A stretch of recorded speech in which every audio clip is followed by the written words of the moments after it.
Now, everybody knows what happened with the big collapse last time, with all these bubbles that were created where really nonsensical stocks were blown out of proportion for increased value as they bought and sold these stocks all over the planet. And everybody who bought them thought they were going to get more than the last guy and more than the last guy, until it was just one massive balloon, one area after another, including the housing market. Well, this article here is from Raw Story. And it's September the 5th, 2009. But it says here, the secularization of mortgages, bundling mortgage policies and selling them on to investors is considered to be one of the major reasons for last year's financial collapse. Now Wall Street banks want to do it all again, but this time with life insurance policies instead of real estate. The New York Times reports that large investment banks are lining up to begin securitizing life settlements, life insurance policies that ill and elderly people sell so that they can get cash before they die, probably to pay for all their medications. As according to the Times, banks plan to securitize these policies in Wall Street jargon by packaging hundreds or thousands together into bonds. They will then resell those bonds to investors like big pension funds who will receive the payouts when people with insurance die. What a world we live in, eh? Really, what a world, eh? It's like a big casino where they're gambling on when you're going to die. The earlier the policyholder dies, the bigger the return. Though if people live longer than expected, investors could get poor returns or even lose money. Well, that's the same con, actually, they're using with the health and the pension industries in the British Commonwealth countries. And they keep talking about upping the retirement age. That's so that they hope that you'll die before you can claim the money. That's the reason. That is the reason for it. You know, they just want the money. They don't want to pay anything back to you. They just want the cash, you see, because they've got lots of wars to fight and stuff like that, you see. Yeah. So it says here, life settlement companies that buy life insurance policies and cash in when the original policyholder dies, have been around for some time, but this would mark the first time that life insurance policies are turned into big business on Wall Street. The faster you die, the more investors make. One of the principal dangers in this plan is that it creates an incentive to see ill people die quickly. Well, sure. The investors who buy life insurance policies have to pay the premiums on those policies in order to collect them when the original holder dies.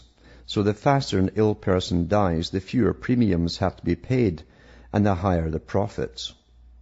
This can only come out of civilized countries, you understand. Yeah. Conversely, life insurance securitization would create a disincentive for funding cures or finding cures for disease. Well, that's already there. Pharma makes sure of that. They want to treat you for your whole life, but they don't want to cure you. Because then they can't have you buying pills for the rest of your life, right? If a person sells their life insurance policy and then their illness is cured, the investor who bought the policy would lose the money. As the Times points out, in addition to fraud, there's another potential risk for investors that some people could live far longer than expected. That really ticked them off. It is not just a hypothetical risk. That's what happened in the 1980s when new treatments prolonged the life of AIDS patients. Yeah, they're gambling on them dying, you see. Investors who bought their policies on the expectation that most victims would die within 2 years ended up losing money. Again, only in civilized countries could you have these kind of sharp con men, these con men that can see this. I always remember Rothschild, you see, when he was asked, when's the best time to make money? He says, when the blood is flowing in the streets. And it means during an incredible crisis or catastrophe, that's where you can see an angle. These guys, they're like sharks. They sniff it immediately. They know where it is. You and I would never even see it. We'd walk over it 1,000 times. But they see the angle right away. It's like the Council on Foreign Relations. With anything that happens in their favor, they always say, we can use this disaster to our advantage. They immediately see it and use it. These are psychopaths, you see. Only psychopaths can think that way and see the angle that they can exploit. Amazing, isn't it? And these are the guys that rise to the top in progressive civilizations. Life insurance premiums will go up, it says. A certain percentage of life insurance policies is never paid out by insurance companies. This is because some policyholders stop paying their premiums, either because they no longer need the additional financial security or because the premiums have become too expensive. But if life insurance policies are packaged and sold to investors, those investors will invariably pay the premium until the original policyholder dies. Insurance companies calculate the premiums on the expectation that some policies will lapse. If fewer policies lapse, the insurance industry will have to raise insurance premiums. This defeats the idea of what life insurance is supposed to be. Stephen Weisbart, chief economist for the Insurance Information Institute, told The Times, "It's not an investment product, it's a gambling product." We'll be back with more of this wonderful world after this break.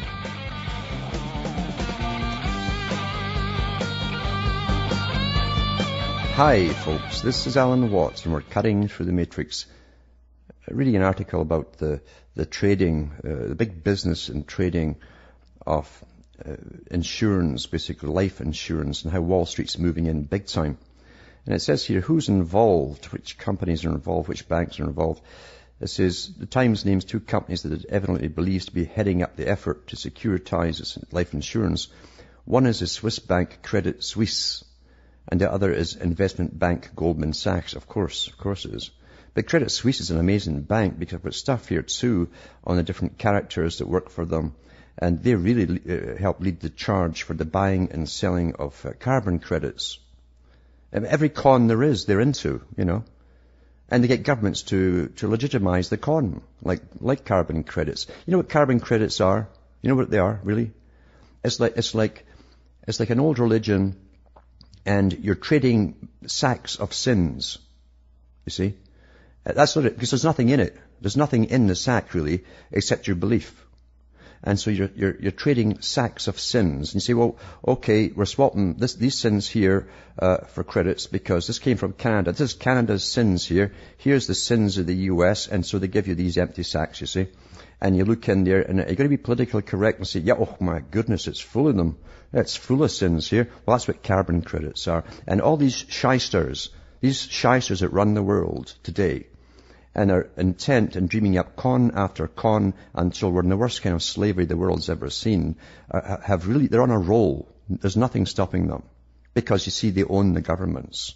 And they can buy anybody off. And believe you me, the psychopathic politicians that creep up into government are so up to their eyes in debt anyway when you look through their records, all their bankruptcies that they go through on their way up, that these guys are all happy to take the cash. And by the way, they're all incredibly blackmailable because of their lifestyles. That's why they like these guys in politics. And of course, I say the Goldman Sachs is in it as well. Some financial firms are moving to outpace their rivals. Credit Suisse, for example, is in effect building a financial assembly line to buy large numbers of life insurance policies, package and resell them, just as Wall Street firms did with subprime securities. The bank bought a company that originates life settlements, and it has set up a group dedicated to structuring deals and one to sell the products. Goldman Sachs has developed a tradable index of life settlements, enabling, it should really be death settlements, isn't it? Enabling investors to bet on whether people will live longer than expected or die sooner than planned. What a world. This is great civilization. It's fantastic civilization. We're on the cutting edge, of progress. That's what I keep telling you. The index is similar to tradable stock market indices that allow investors to bet on overall direction of the market without buying stocks. According to The Economist, the life settlement market in existence today is worth about $18 billion to $19 billion, meaning that about that amount of life insurance policies is bought and sold every year. The Times estimates that a securitized market for life insurance policies could be worth about $500 billion.